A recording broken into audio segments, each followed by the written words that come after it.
দেখেন ভক্তজিরা কত যে আসছে, সাইডে যে হাজার হাজার শত শত ভক্ত এখানে সম্মিলিত হয়েছে। কিছুক্ষণ আগে আমি দেখলাম বাইরে একটা আমাদের স্বনামধন্য টিভি চ্যানেল সাক্ষাৎকার নিছে।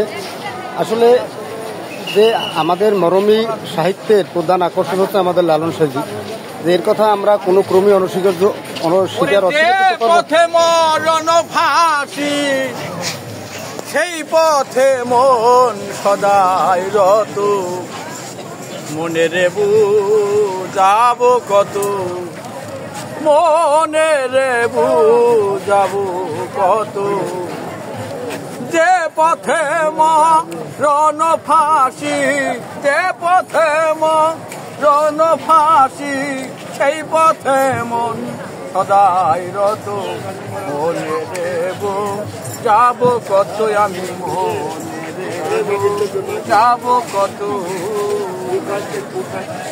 যে জলে বন জন্মায়, সেই জলে লবণ গলে যায়, যে জলে লবণ জন্মায়, সেই জলে লবণ গলে যায়, তেমনি আমার মনে মনোরায়, তেমনি আমার মনে মনোরায়, একা একা হচ্ছে হত, মনে দেব যাব কত, আমার মনে দেব যাব কত,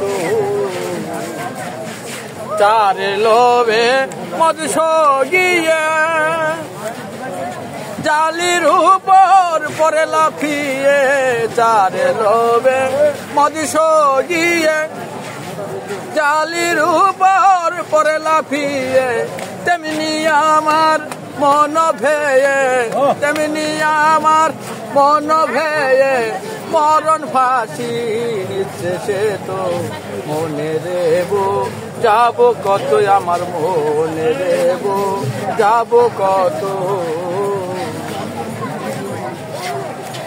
হীরা সাইদর বেশের বাণী, বুঝবি লালন দিন দিনী, হীরা সাইদর বেশের বাণী, বুঝবি লালন দিন দিনী, ভক্তি হারা ভাবক যিনি, ভক্তি হারা ভাবক যিনি, সে কি পাবে গুরু পদ, মনে দেব যাব কত, আমার মনে দেব যাব কত।